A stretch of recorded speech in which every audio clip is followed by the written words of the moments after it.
pessoal, boa tarde, bem-vindos ao IT Forum Breakouts, um super painel com CIOs, representantes da indústria, para discutir um pouco a agenda de TI nesse momento tão delicado. A gente vai falar do dia a dia, mas também de como a gestão de tecnologia tem sido impactada e se adaptado a esse momento tão complexo da economia. No tema de hoje, Big Data, uma nova cultura de dados vai nascer? Para me ajudar aqui nessa conversa, eu conto com o José Antônio Leal, da Prosegs, lá do Rio Grande do Sul. E aí, Leal, tudo bem? Só dar um alô para o pessoal saber quem você é. Gustavo Foss, diretor de TI do Banco do Brasil. E aí, Gustavo? Tudo bom?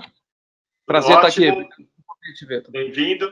Paulo Henrique Farroco, diretor de TI do Carrefour. Olá, pessoal. Boa tarde, tudo bem? Tudo bom. Legal. Marcelo Pineiro, CIO da Furnas. Olá, pessoal. Boa tarde. Bem-vindos ao nosso webinar. E para completar o time, Roberto Cipópolis, CEO da Cipópolis, uma empresa do grupo Green4T. E aí, Roberto, bem-vindo. Tudo bom, pessoal? Obrigado aí pelo convite. Legal. Vamos lá, eu queria começar a conversa aqui, indo direto ao ponto mesmo, que é do nosso tema central, que é para falar um pouquinho da cultura de dados, né? Como está a cultura de dados hoje na empresa de vocês e de que forma vocês acham que essa cultura é impactada pela questão da pandemia, seja positivamente ou negativamente? Eu vou começar pelos CIOs, usando uma linha aqui que está mais fácil para mim, que seria uma linha horária. Farroco, vamos começar contigo? Claro, vamos lá.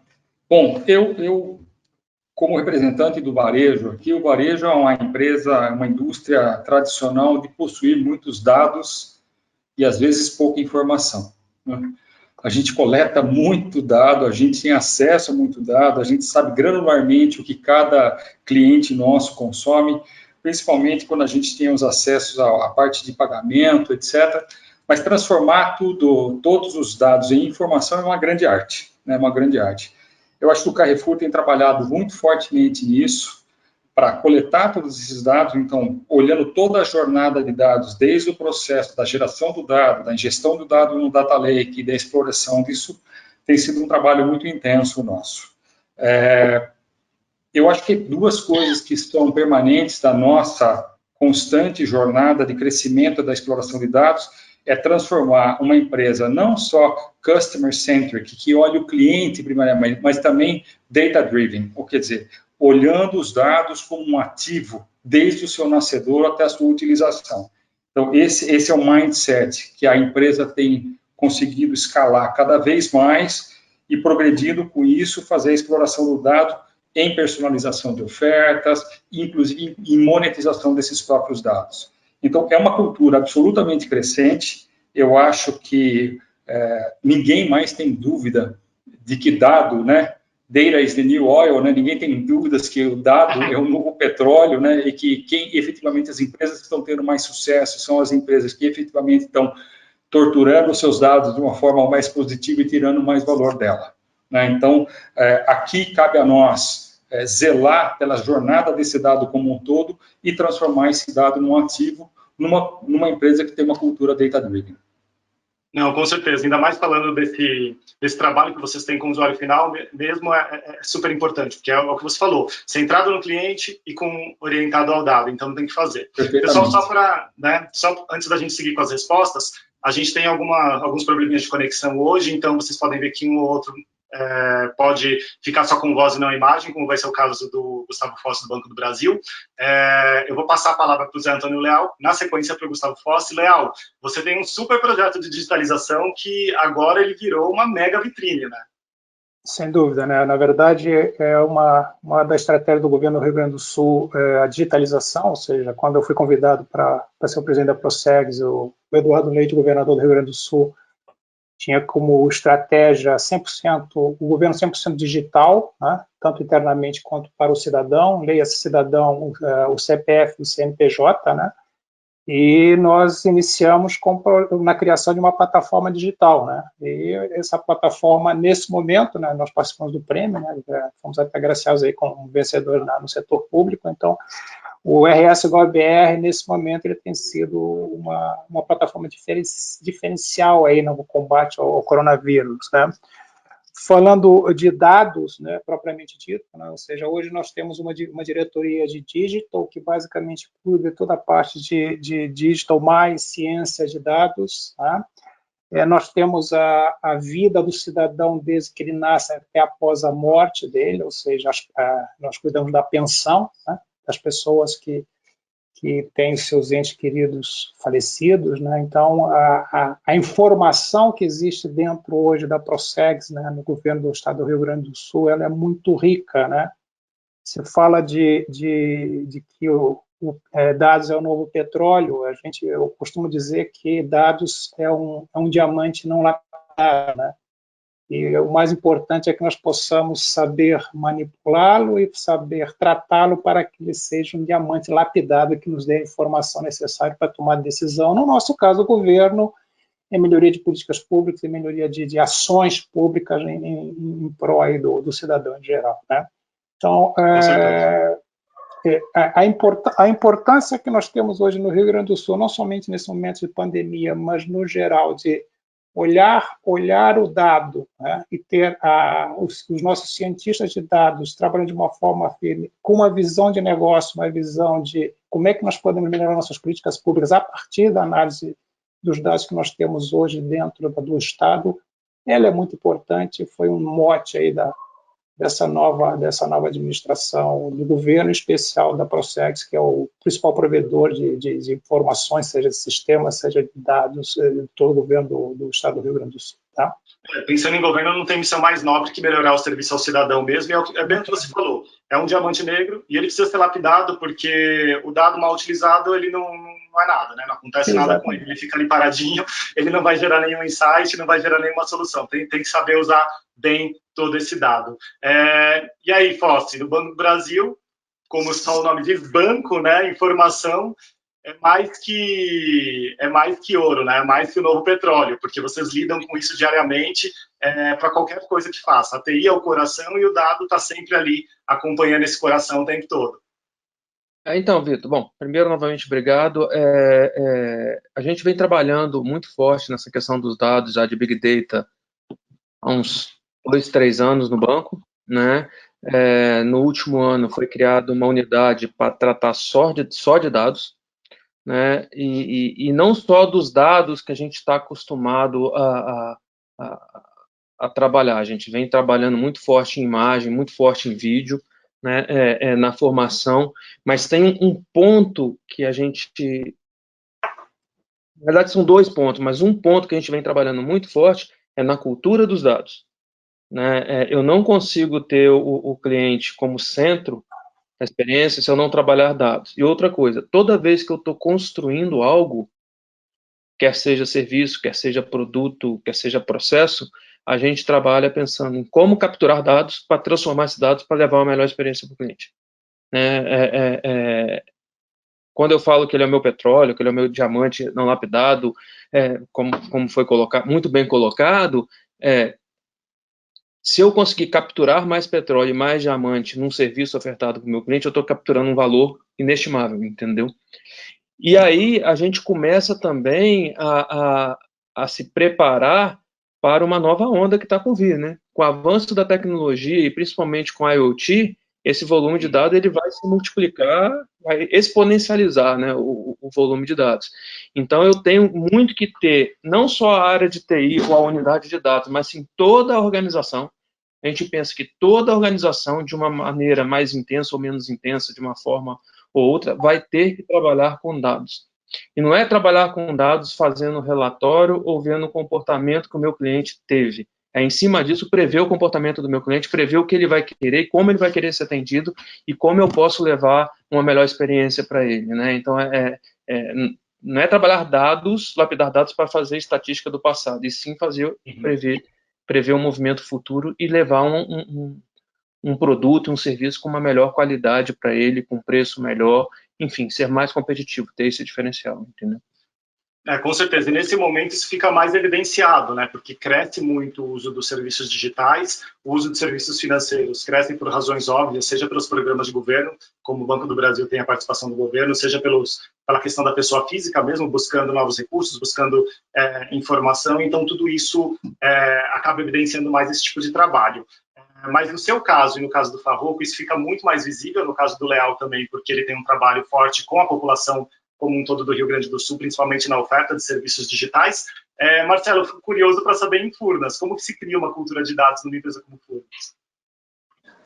Bom, boa tarde. Primeiro eu queria cumprimentar meus colegas de TI, que nesse momento em que estamos passando, certamente são muitos desafios e uma jornada realmente exaustiva, mas prazerosa de conduzir, né, de apoiar as empresas nessa jornada, nesse isolamento social. Bom, lá em Furnas, antes de eu falar de Furnas, eu acho que nós temos uma pergunta aqui no nosso webinar, que é uma nova cultura de dados nascerá. Eu diria que essa nova cultura já tinha até nascido. Nós estávamos talvez na fase da adolescência dessa nova cultura de dados, e esse evento da pandemia acabou por acelerar essa nossa nova cultura. Então já nasceu, já passamos da adolescência e hoje estamos assim incentivados e correndo para que a gente possa amadurecer rapidamente essa cultura de dados na organização, né? O Gustavo comentou agora que não basta realmente, eu concordo plenamente, não basta extrair relatórios, isso ficou lá atrás numa construção de um data warehouse, onde você simplesmente compunha informações a partir de diversas fontes. Passamos pelo momento do BI, onde você transformava a informação em conhecimento, mas agora quando a gente fala em Big Data, a gente tem algumas variáveis, né, os famosos 3Vs, né, de volume, velocidade e variedade, que faz com que a gente tenha que adotar novas estratégias, usar novas ferramentas para tratar esses dados, né? E em termos práticos, a gente está vivenciando agora esses 3Vs na própria pandemia, né? O volume de informações é extremamente alto, né? A velocidade com que essas informações têm que ser processadas também é absurda. Você tem que ter dados, informações e gerar conhecimento quase que cotidianamente, quase que em tempo real. Essa talvez seja uma grande diferença do Big Data, né, para as demais soluções de tratamento de dados. E uma variedade. Antes você olhava num cadastro médico e sabia se uma pessoa tinha um sintoma. Agora você tem que juntar um cadastro médico com uma imagem de câmera, com informações de geolocalização. Esse mundo de Big Data está fazendo com que realmente a gente tenha que repensar esse tratamento de informações. Especificamente em Furnas, apesar de não ser uma indústria de varejo, ser uma empresa de utilities, mas nós também vimos investindo bastante no tratamento dos dados. A gente começou, e eu dividiria em dois mundos, né? Um mundo de operação, onde nós temos dados gerados, por exemplo, por sensores de equipamentos de transmissão, que permitem que você, com essas informações, com o tratamento desses dados, consiga antecipar indisponibilidades, consiga fazer manutenções preventivas em equipamentos e, com isso, garantir a disponibilidade da geração e da transmissão de energia para todo o país, né? Furnas hoje é uma das grandes responsáveis pela geração de energia do país, então, o Grupo Eletrobras como um todo. Então, esses dados operacionais têm esse lado e tem também os dados corporativos. A gente está investindo numa governança de dados, ou seja, definir, acho que foi, não sei se foi o Zé Antônio que falou que nós temos que realmente saber onde o dado nasce, quem é o guardião desses dados, como eles têm que ser tratados. Isso implica numa governança desses dados. Não basta realmente só gerar informações a partir de dados pré-selecionados, mas você tem que governar bem os dados. E Furnas está indo nesse caminho, né? Apoiado pelo presidente, que no ano passado, o Luiz Carlos Fioca, ele tem apoiado muito as ações de inovação e de investindo em tecnologia na empresa, e com isso a gente tem avançado muito na questão tanto dos dados de operação, quanto nos dados corporativos, nesse conceito de 3Vs, no conceito de governança de dados. Acho que, como a fala inicial, é mais ou menos isso que a gente está conduzindo lá na nossa organização, lá em Furnas. Eu acho legal estar no mercado de TI há alguns anos. Tenho 12 anos cobrindo esse mercado, porque tem sempre algumas ondas, né, em tecnologia. Quando eu entrei, estava começando lá, bem no princípio da onda de nuvem, estavam algumas discussões incipientes, tinha já uma questão de governança que já vinha meio que resolvida, agora a governança volta muito forte, a automação de processos volta muito forte, tudo por conta da digitalização, que cria um novo contexto, né? Roberto, a gente falou aqui de cultura, falamos também de IoT, de uma gama de informações sendo coletadas de diversas fontes. Você lida muito com isso, né? Como que você vê essa questão e como que a pandemia acaba influenciando esse momento? A gente, lá na Simpópolis, a gente trabalha muito com ferramentas de análise de dados para a cidade, para melhorar a tomada de decisão, né, do gestor público, principalmente na área de mobilidade urbana. E na mobilidade urbana a gente já viu que a mobilidade passou por uma digitalização meio forçada, né, por outros motivos. Então, na mobilidade urbana hoje você já tem gestão de frota gerando dado, você tem sistemas de bilhetagem eletrônica gerando dado, mas essa digitalização não levou a uma cultura de dado, né? Então, apesar de vários processos da mobilidade urbana hoje já serem automatizados e gerarem traços digitais, isso não traduziu em uma tomada de decisão baseada em dados. Então, um pouco como o Paulo falou do Carrefour, quer dizer, tem muito dado sendo coletado na mobilidade urbana e pouca tomada de decisão em cima do dado, né? Então, algumas cidades estão começando a estruturar uma estratégia e uma cultura de dados nessa área, mas eu acho que quando a gente teve essa pandemia agora, a gente viu que na área de saúde a realidade é muito diferente, né? Na área de saúde, acho que ainda a gente não tem nem os processos de coleta de dados, e aí não tem, aí fica difícil de tomar decisão. Então, acho que uma coisa que ficou clara com a pandemia é que não dá para fazer big data na crise, né? Quando chegou a crise, você já tem que ter a tua estratégia de coleta, de processamento, de tomada de decisão baseada em dados estabelecida, porque na hora da crise você não vai ter tempo de começar a criar processo, começar a criar ferramenta para analisar o que está acontecendo. Então, acho que uma coisa que tem que ficar muito de lição para todo mundo é isso, é pensar no seu negócio, pensar no seu mercado, como você consegue estruturar uma estratégia de tomada de decisão em cima de dados, para quando a crise chegar, você ter referências e saiba pilotar a sua empresa durante a crise, usando os dados que você coletou e usando essa estratégia de coleta e análise de dados que você já estabeleceu. Essa questão de coleta de dados e de como você manipula isso para fazer previsões, como vocês citaram aqui nas respostas anteriores, é incrível, né? Porque a partir do momento que você consegue mensurar isso, você tem um macete ali para pegar aquela informação e fazer projeções, você não só chega mais bem preparado para uma crise como essa, mas como você consegue antecipar alguns problemas que o seu próprio negócio pode ter, mesmo em ambientes de não crise, que é o que acho que a maioria das empresas acaba querendo buscar quando tem essa questão da informação. A gente vive um momento em que a importância de lidar com dados precisos ela é cada vez maior, né? Não só pela questão da crise que a gente está passando nesse momento, pelo isolamento, mas também por uma questão de sobrevivência de negócios, concorrência aumentando bastante, startups surgindo de todo lado, e o Big Data ele ganhou uma questão muito forte, principalmente nas lideranças de não TI. Então, pessoas que não necessariamente conhecem bem tecnicamente toda a complexidade que está por trás de um tema como é o Big Data, acabam falando, por que eu não tenho Big Data? Às vezes a empresa até tem, não chama de Big Data, o CIO já implantou uma série de ferramentas lá, já vem trabalhando com isso, mas a pessoa, como não tem conhecimento técnico, acaba não sabendo. Existe essa pressão na empresa de vocês? Existe essa demanda por Big Data? Ou vocês conseguem levar isso, até porque vocês já têm um trabalho em andamento e conseguem fazer essa comunicação entre áreas de negócio e tecnologia e também entre as lideranças e tecnologia? Bom, eu vou assumir a liderança aqui na resposta dos meus colegas. Eu diria o seguinte, cara, assim, para uma empresa do tamanho do Carrefour, eu diria que tem de tudo um pouco, né? É óbvio que a gente tem uma área de data estruturada, e para essa área, é óbvio que isso é o dia a dia deles, né? Eles já conseguem trabalhar com isso num patamar de maturidade muito alto, né? Eles conseguem, efetivamente, com seus cientistas de dados, com seus modelos estatísticos, trabalhar com um alto nível de precisão e de assertividade em tudo isso. Mas existem outras áreas que estão começando naturalmente a descobrir, né, a eficiência e a melhor tomada de decisão pautada em dados, né? Então, áreas que antigamente eram menos consumidoras de dados, hoje estão desabrochando muito mais para esse consumo e estão entendendo muito mais a contribuição do dado.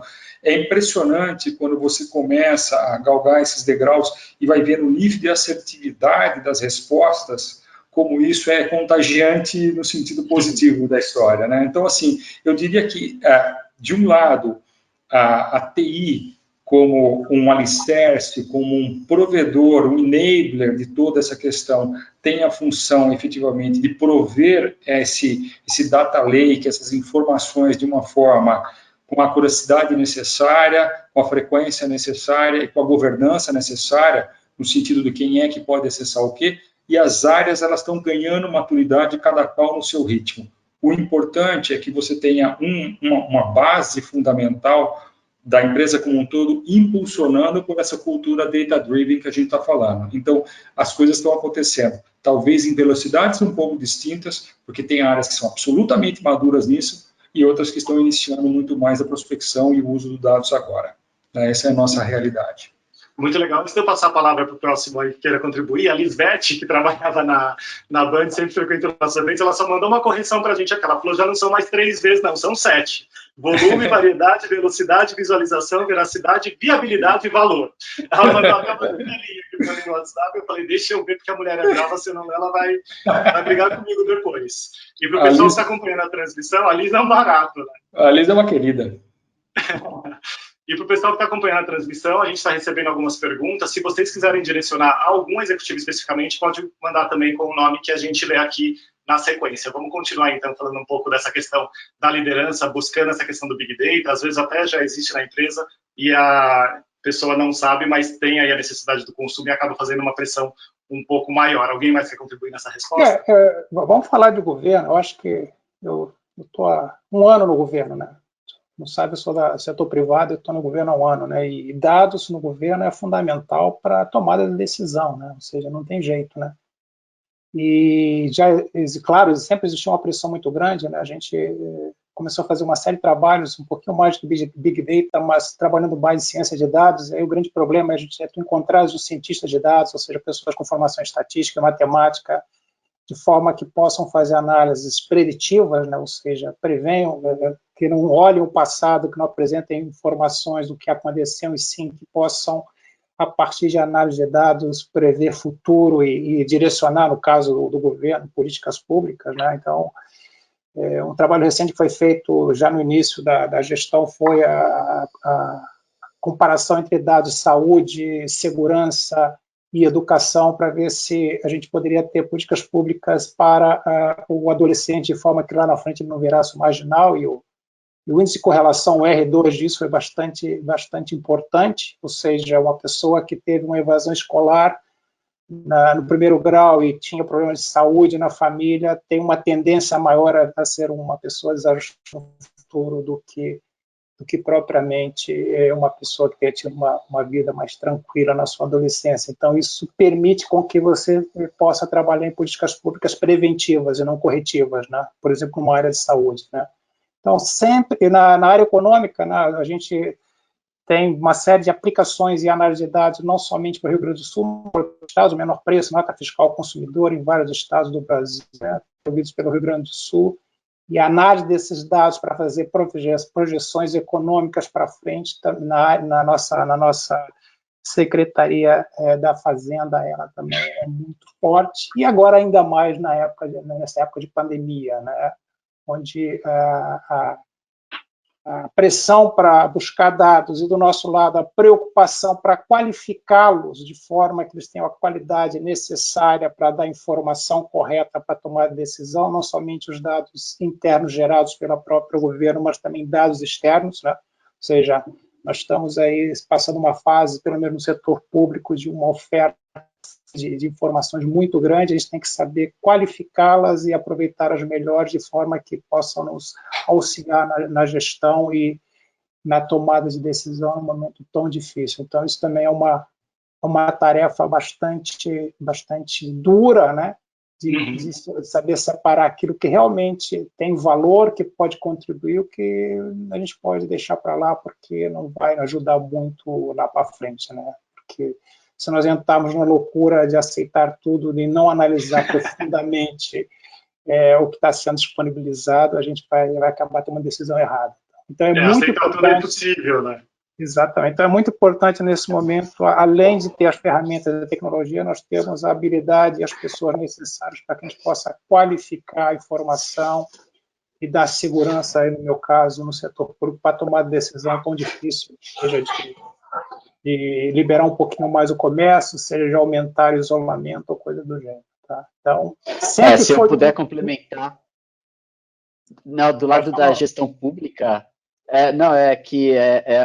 às vezes tem uma pressão, às vezes, do gestor também, que não consegue entender, ele precisa de uma resposta, ele não consegue entender como que a gente, quem é a parte de análise de dados e que está lidando com isso no dia a dia, não consegue produzir, porque os dados que a gente tem para trabalhar são resultados de iniciativas esporádicas, independentes, diversas áreas da administração pública, e que normalmente não se falam umas com as outras por falta de ter uma estratégia, de ter uma direção, de ter uma cultura mesmo de dado, de geração de dados, de tomar decisão em cima de dados. Então, a gente está trabalhando ali com várias informações que estão sendo geradas independentemente, e é difícil conciliar, e às vezes não dá para trabalhar o dado para chegar no resultado que o gestor precisa, né? Então, já teve situações aqui na nossa empresa que o gestor precisava de uma métrica para repactuar uma meta de governo, e ele não conseguia gerar a métrica porque não dava para trabalhar com os dados que estavam sendo.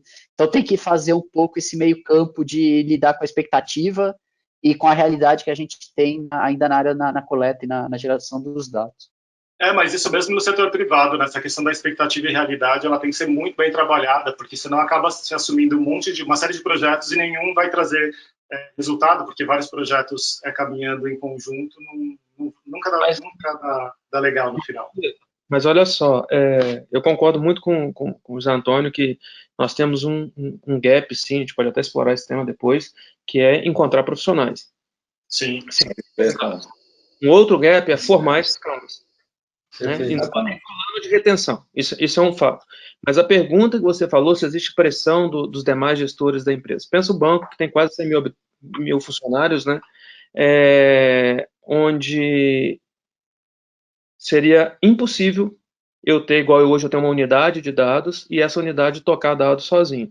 Na verdade, essa unidade ela vai fazer uma grande gestão, uma grande governança, né, e ela vai também levar insights. Agora, eu tenho que ter cara de dados, quando eu falei lá na minha primeira fala, que no futuro a gente tem que ter todo mundo tratando dados, as minhas áreas também vão ter os cientistas de dados delas, Exatamente. as áreas também vão fazer essas análises. O que eu tenho que fazer é uma governança para que uma análise de um lado esteja na mesma linha do outro. Por exemplo, vou calcular, estou fazendo uma projeção de spread, aí não sei se é o melhor exemplo, tem que usar o mesmo, senão começa a ter projeções erradas e aí não dá. Então tem que ter uma governança em cima disso, tá? Uhum. Mas o meu gestor, ele, primeiro, ele tem que conhecer dados. Ele pode até não saber fazer o preditivo, os gestores, tá? E ele tem que trabalhar em dados. Não vai existir empresa num curto espaço de tempo que sobreviva sem trabalhar dados. E que todos os seus, principalmente seus administradores, não trabalhem em cima de dados. Né? Aí a gente vem a Covid, até na forma de trabalhar, de gerir pessoas. Com a Covid está todo mundo aí, um percentual, todo mundo muito, eu mesmo estou no banco agora, mas assim, um percentual muito alto de pessoas trabalhando em home office. Como é que eu faço gestão, como é que eu faço projeção, como é que eu trabalho em equipe? Então isso vai trazer uma mudança que, no fundo, no final do dia, é dados. Sim. Gustavo, você tem total razão. Eu concordo com você, assim, a questão da TI ajudando. Se a gente quiser ter escala para isso tudo, né? Ou seja, não dá para centralizar. A TI tem que fazer mais um papel que a gente brinca lá de guarda-reio, né? Você fica lá limitando um pouco para onde pode ir, mas deixando a pista limpa. Né? Então, o nosso papel é distritamente de colocar essa governança em local para que todos os nossos usuários e clientes tenham essa pista limpa. Eu concordo plenamente com você, Gustavo, é isso mesmo. E para ter escala, essa é a forma. Eu queria... Pressão até a gente está acostumado a receber, então isso é tranquilo. Isso aí estamos todo mundo em casa. Eu queria reforçar o que o Gustavo comentou, né? Como eu falei no início, né? Governança de dados é fundamental. Né? Lá em Furnas, nós acabamos agora de estabelecer um roadmap de transformação digital envolvendo todas as áreas da empresa, e o nosso mote lá é que a TI realmente seja uma impulsionadora das áreas de negócio para desenvolver suas soluções, construir seus dashboards, seus insights, tratando seus dados, né? E para isso a gente está também estabelecendo algumas parcerias para capacitar essas áreas de negócio a ter os seus cientistas de dados, a ter as suas pessoas que conhecem, por exemplo, de inteligência artificial para avançar ainda mais no tratamento desses dados e na tomada de decisão. Então, a governança de dados, a descentralização para as áreas de negócio, dessa capacidade, dessa habilidade de tratar os dados e de que eles tenham essa autonomia, impulsionados pela TI, governados, talvez motivados, e com padrões, talvez, direcionados pela TI, mas que esteja lá, sim, essa habilidade, essa capacidade de tratar os dados. Né? Como o Gustavo bem colocou, uma empresa que hoje não seja data-driven, e lá em Furnas, cada vez menos, a gente tem incentivado o desenvolvimento de sistemas e muito mais o uso dos dados, das informações nas áreas de negócio, de data-driven mesmo, para que eles possam apoiar suas tomadas de decisão. Tá? Quanto ao 7V, obrigado pela correção, a gente realmente tinha usado os 3 como um exemplo prático, né, bem do que é mais sensível ao que se fala, né, de Big Data, mas realmente claro. São 7. Né? Mas é sempre bom, né, o lembrete dela. O Gustavo começou a levantar a bola da questão de carreira, de pessoas profissionais habilitados para isso, tudo. A gente sabe que tem um gap gigantesco no Brasil de TI, de forma geral, mas também de cientistas de dados, ainda mais, porque é muito específico. E eu tenho 2 perguntas relacionadas a isso que veio da audiência. A Thalita Almeida, ela pergunta: quais habilidades relacionadas ao tema são mais escassas na hora de buscar um profissional? Daí a gente pode até dividir quem responde qual, ou cada um responde uma parte. E a segunda é do Marcelo Carvalho. Ele pergunta o seguinte: se uma saída para a escassez de cientistas de dados não seria a formação desses perfis nas próprias organizações. Vocês falaram até um pouquinho disso, mas existe toda uma complexidade para fazer essa formação. Então a gente pode se dividir aí, quem quer pegar a da Thalita, que fala sobre as habilidades que são mais escassas, e a do Marcelo, que fala sobre essa formação interna do cientista de dados. Você pode repetir a última pergunta, que eu acabei perdendo? A do Marcelo, ele fala o seguinte: uma saída para a escassez de cientistas de dados não seria a formação desses perfis pelas próprias organizações?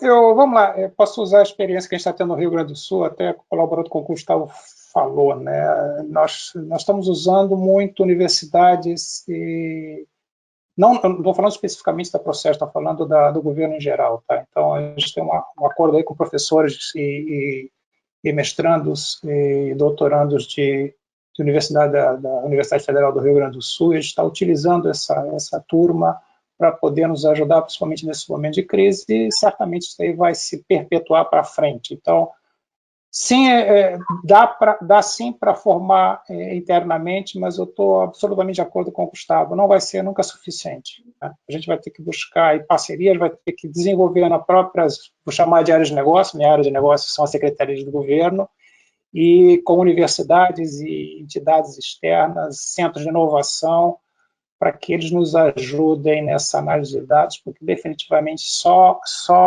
a formação interna não vai ser suficiente para a quantidade de demandas que a gente vai ter, que está tendo, vai ter para frente nessa área, não só Big Data, mas principalmente para frente na parte de inteligência artificial, na parte de juntando isso com a internet das coisas e ciência de dados. Tá? Então, tudo no final do dia vai se juntar, né?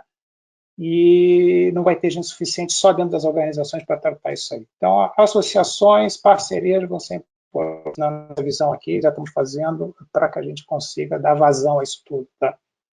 Legal. Gustavo, você quer falar alguma coisa? Você tinha cantado a bola para isso? Assim, vamos dar um exemplo do banco. O banco que eu contrato através de concurso público, né? E nós tivemos experiência em 2018, se eu não me engano, 2019, acho que foi 2018, nós fizemos uma seleção específica para cientistas de dados. Nós tivemos 28 aprovados, 32, alguma coisa assim.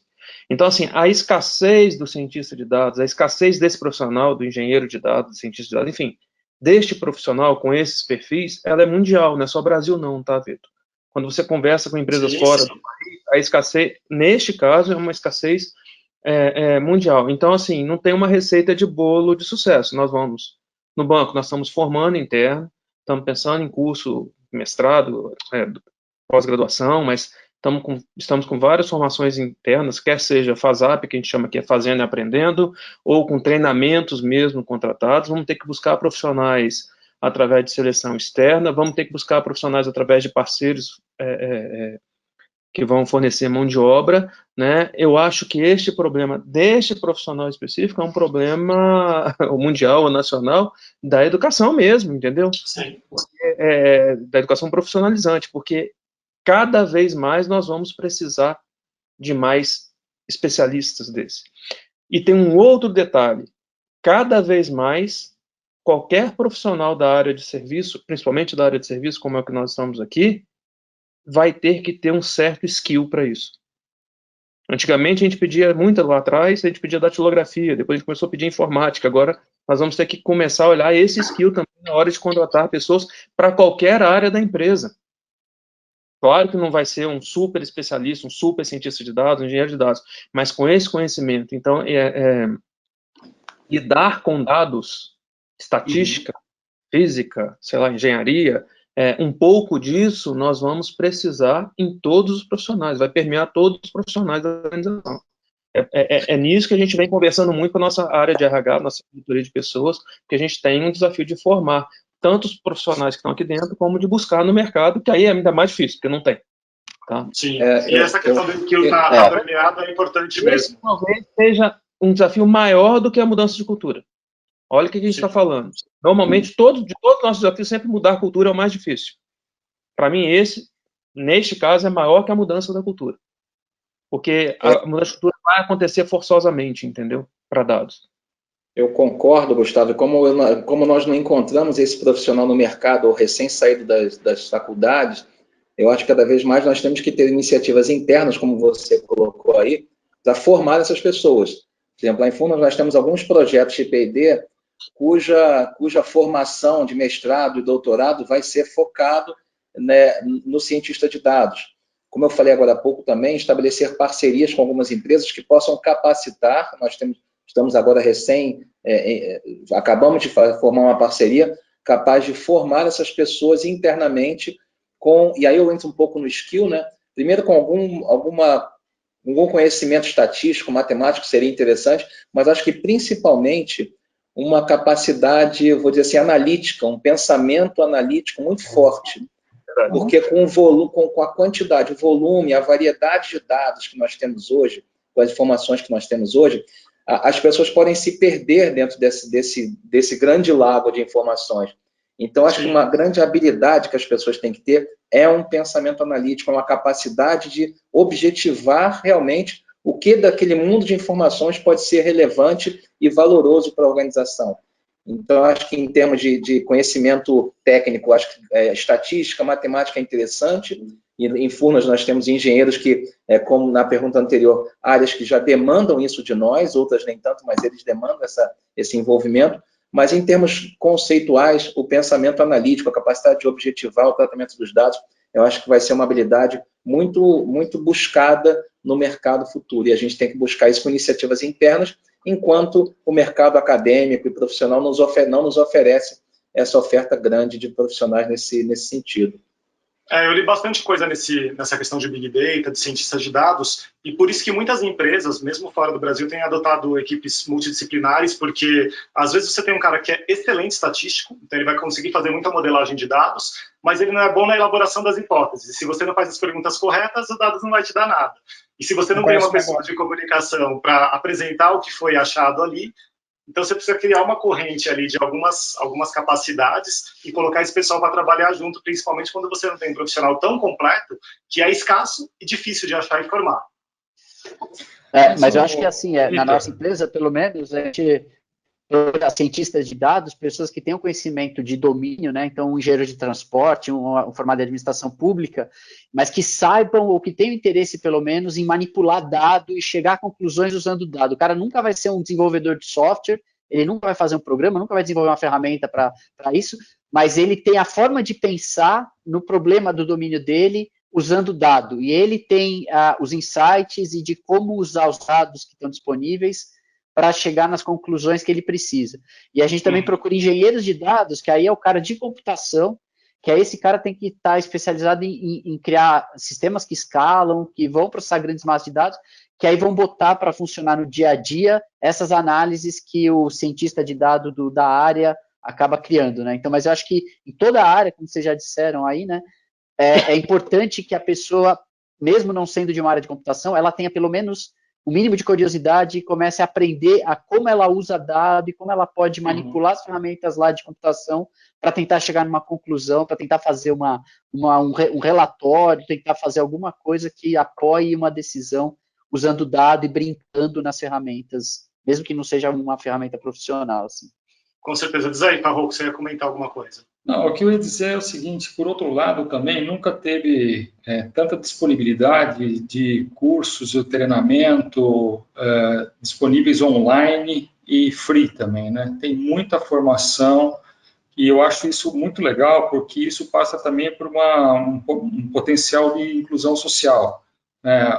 O Carrefour mesmo faz parte de um grupo, né, que patrocina um processo de disponibilização de plataforma de treinamento e, obviamente, as mais impulsionadas são as relacionadas com dados e algumas linguagens, efetivamente, de exploração a dados para a formação dessa turma, né? A gente entende que a gente tem um déficit enorme e, assim, um comentário. O ano passado, eu tive a oportunidade de visitar a China e a gente esteve lá visitando a sede do Alibaba, etc., e é uma coisa impressionante, parece uma grande universidade, muitos prédios.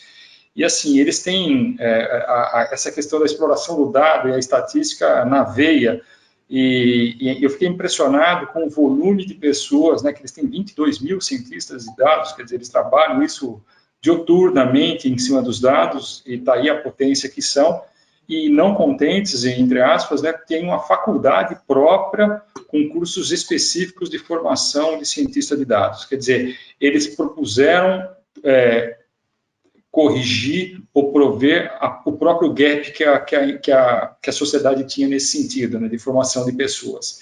Então, acho que assim, o Brasil, as nossas empresas estão caminhando para a mesma coisa, ou seja, cada qual de uma forma diferente, apostando em linhas diferentes, mas eu acho que nenhuma delas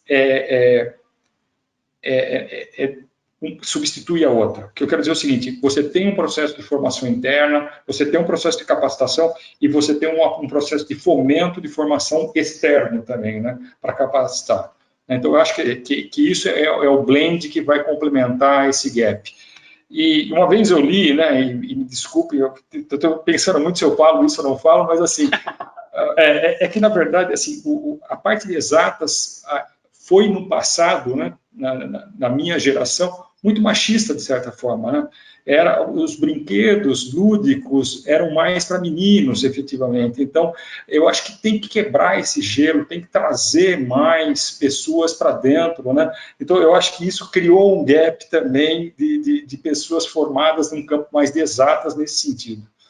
Sim, você tem razão, e isso acaba tendo os problemas que a gente enfrenta, por exemplo, de ética em inteligência artificial e outras coisas que vai ser pauta de outro programa.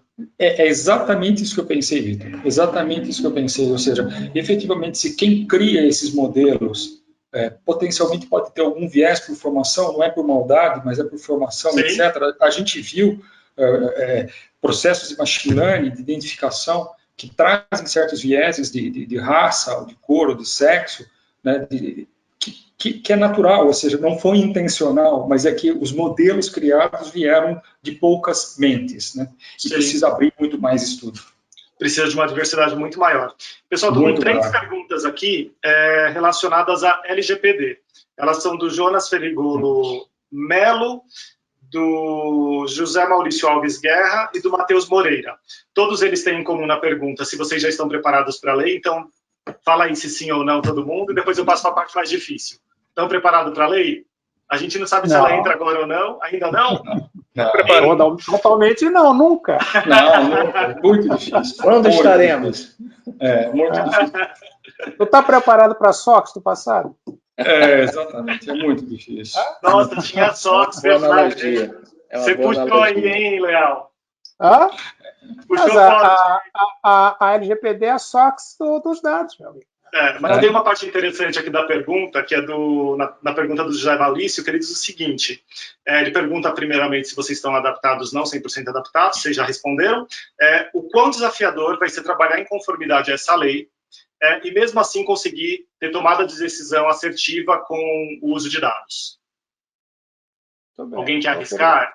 É uma boa pergunta. Eu acho que nós não estamos ainda preparados, né, pelas respostas de cada um dos colegas aqui, mas é um assunto que está latente em todas as organizações. Todas as iniciativas, elas hoje se perguntam se vão estar aderentes à LGPD. Agora, recentemente, nós estamos implantando uma uma plataforma, o RH está implantando uma plataforma de acompanhamento médico, enfim, nesse tempo de isolamento, e se perguntou, nesse momento, se essa plataforma, essa solução, ela estava aderente à LGPD, né? Então, eu acho que assim como o Zé Antônio bem comentou, né, é o nosso SOX de dados, é um assunto que a gente vai continuar a falar daqui para frente, mas é inevitável, e eu não vejo isso como algo prejudicial. Eu acho que nós temos que entender de que essa privacidade, essa preocupação com a privacidade, ela tem que existir, mas, ao mesmo tempo, as informações não vão ficar indisponíveis. Elas vão ser, sim, consolidadas para atender uma coletividade. Então, você talvez ter um ônus de zelar por uma privacidade, de ter que submeter algumas regras, alguns controles para a privacidade, vai gerar um bem maior da coletividade. Então, acho que é um preço que a gente vai ter que pagar, as nossas soluções, nossos sistemas, enfim, tudo que a gente pensar vai ter que pensar nisso daqui para frente. E quando a gente fala, por exemplo, agora a gente teve a notícia de que, vamos deixar de lado as questões políticas, mas o uso dos dados das operadoras de telefonia, né, que o governo federal agora inibiu esse uso, que era uma coisa extremamente positiva para você identificar quem esteve próximo, quem está próximo de você que estaria com um sintoma ou contaminado, já se discute se isso é viável, se descobrir essa informação ou não. Então, acho que é uma evolução, é uma discussão que a gente tem que evoluir. Eu entendo que seria interessante a gente ter esse tipo de informação, porque vai zelar pelo bem da coletividade. Então, muitas vezes, você vai ter que abrir mão da individualidade, da privacidade individual, pelo bem da coletividade. E esse fato aí da operadora de telefonia, acho que foi bem emblemático nessa questão da LGPD, da proteção da privacidade. Com certeza. Eu acho que, falando de SOX, é a responsabilidade mesmo do uso, né? Não é simplesmente não usar, é a responsabilidade que você tem com a informação da pessoa ali. Acho que é uma questão evolutiva, de certa forma, né? A gente veio no passado preocupado, de certa forma, com o que é chamado do rastro digital, né? Onde o que você deixa, tudo que é colecionado ao longo do tempo. Você olha para trás e você não lembrava mais que você tinha estado naquele restaurante com aquela pessoa em algum lugar, e de repente você é recordado que fez isso porque você deixou um rastro digital. Depois disso veio, na Europa, a GDPR veio na frente da gente. Quem tem empresa multinacional já viu isso acontecendo, então isso é uma consequência natural. Eu acho que a lei ela vem para regulamentar uma questão de privacidade que eu acho quase que natural, porque todo mundo que via no passado vazamento de informações de algumas empresas ficava chocado com o volume de informações que a empresa tinha e a quantidade de vazamento. Quer dizer, eu acho que isso trouxe um nível de atenção e uma priorização numa pauta que normalmente as empresas talvez não tratassem com esta prioridade se não fosse efetivamente uma lei, né? Então, eu acho que é uma questão de responsabilidade de qualquer forma. Com certeza, Leal. Na verdade, eu queria não estar preparado, na minha cabeça e olhando aqui o governo, não estar preparado para a LGPD não significa que você não esteja compliance com a privacidade de dados do cidadão ou do cliente do banco, assim por diante, assim como não estar preparado para SOX no passado não significa que os seus balancetes, os seus balanços não tivessem a acuracidade devida, né? É simplesmente não ter ainda os instrumentos, né, de controle que a SOX permite, ou seja, a prova disso, né? E quando a gente está falando de governo, e banco é muito parecido, logicamente é fundamental você ter os dados anônimos dos clientes, né? Seja banco ou do cidadão, e ter uma área de segurança, que eu acho que a gente vai falar sobre isso à frente, bastante robusta, de forma que nós consigamos garantir o anonimato dos clientes, banco dos cidadãos, seja pessoa física ou pessoa jurídica, no caso de governo, tá? Então, eu acho assim, a SOX é muito importante, porque, de certa forma, ela regula, ela cria um baseline para isso, né? Mas a SOX não, a LGPD, mas a exemplo da SOX, a gente tem que ver qual é o nível que a gente vai para a gente não exagerar na burocracia, como aconteceu Sim. muito na época da SOX, né? Ou seja, a gente acabou criando controles internos demasiados e acabou virando método escravo lá da SOX. Na verdade, eu quero dizer, faça o que você diz que faça. Ou seja, cumpra os controles que você diz que tem. Pronto. Né? Então, o LGPD no caso do Rio Grande do Sul, é um projeto de governo, é um projeto da Procegs, ou seja, a Procegs acaba liderando isso no Rio Grande do Sul. A gente não está falando só de tecnologia da informação, não está falando de dados, está falando de mesas com documentos, está falando de uma série de outras coisas, está falando de segurança da informação, mas não está preparado para a SOX. Eu acho que nenhuma empresa hoje está totalmente preparada para a SOX, não significa que a gente não esteja compliance com a privacidade, com a segurança da informação dos nossos clientes ou do nosso cidadão. Com certeza. Roberto, você ia falar alguma coisa? Não, eu queria falar porque eu fiz doutorado, meu doutorado é na área de privacidade de dados, assim, né? Então é uma coisa que acho que é legal em pontuar, é que não é oposto, não são competições entre você ter informação e tomar decisão Big Data ou ter a privacidade, não é uma coisa ou outra, dá para ter as duas coisas, assim. E o que vai começar até que no processo de conceber soluções baseadas em dados e tal, a gente vai ter que começar a pensar nisso desde o começo, né? Que dado que a gente vai coletar, como que a gente vai usar, para qual fim, né?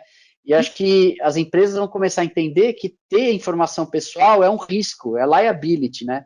Quanto mais informação pessoal, alguns casos não tem como, o banco tem que ter um monte de informação pessoal, mas eu acabei de participar de um processo de adequação LGPD de um bureau de crédito e lá a gente percebeu muitas vezes que tinha muito dado ali pessoal que não era necessário para fazer uma análise de crédito, que você podia fazer a análise e apagar o dado pessoal, que era um risco a menos que você tinha, né? Então, não pode ter medo de apagar a informação pessoal, porque muitas vezes a gente pensava, pô, vou guardar o dado, na dúvida vou guardar, porque vai que eu preciso, né?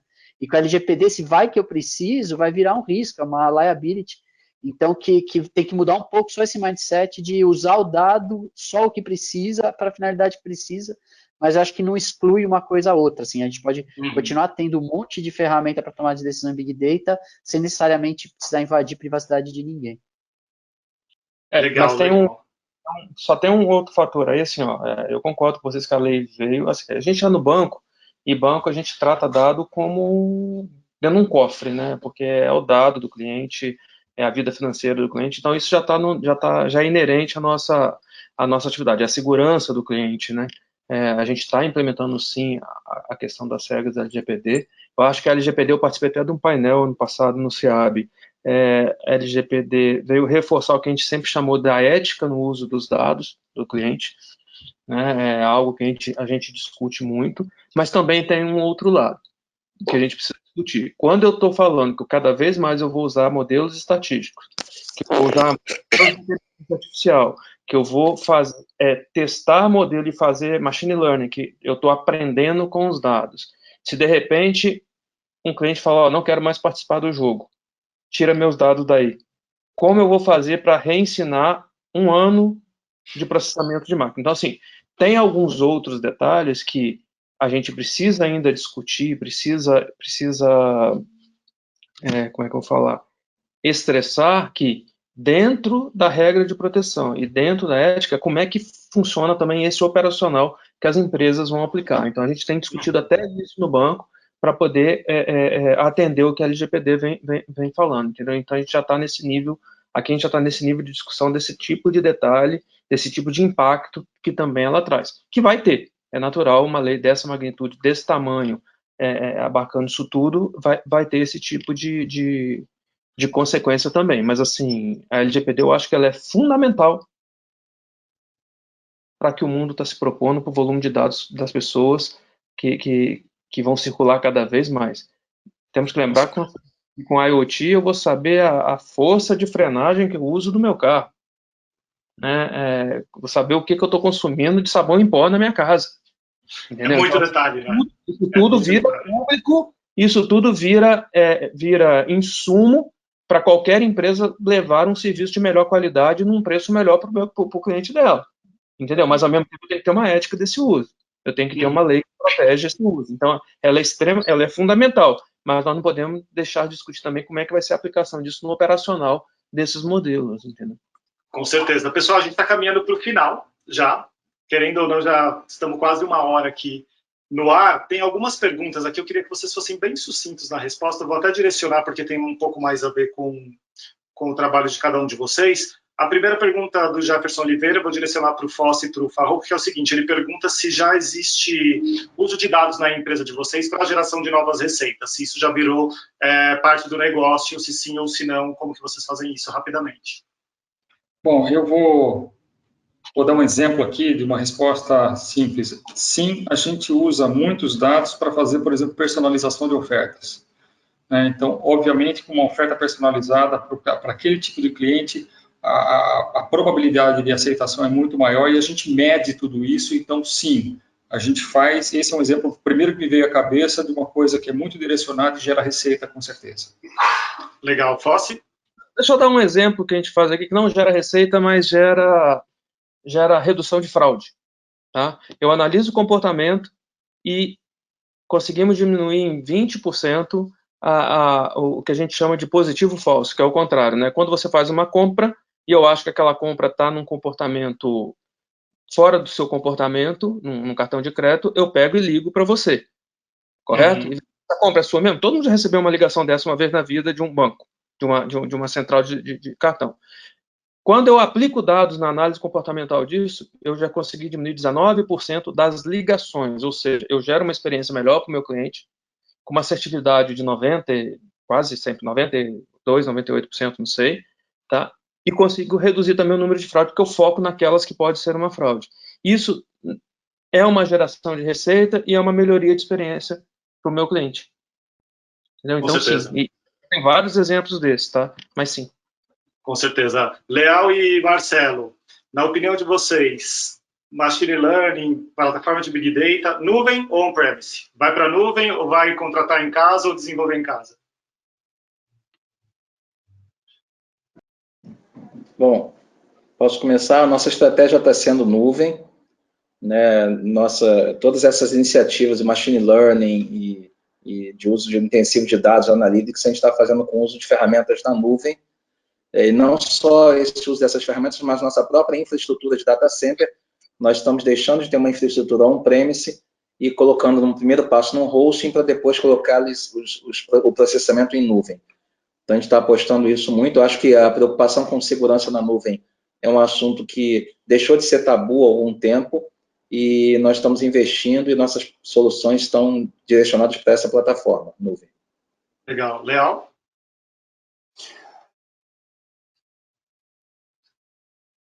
Tá no mudo. Ficou mudo, Leal, a gente não está te ouvindo.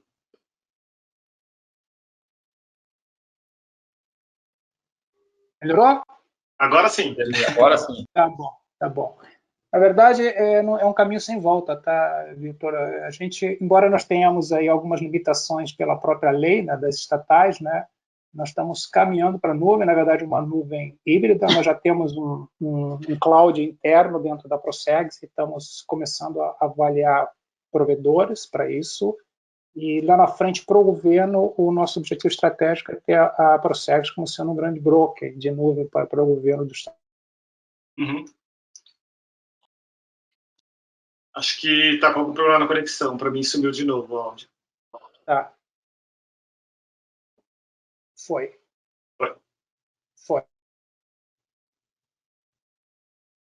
Lá está, como a gente chama lá, e mais serviços, tá?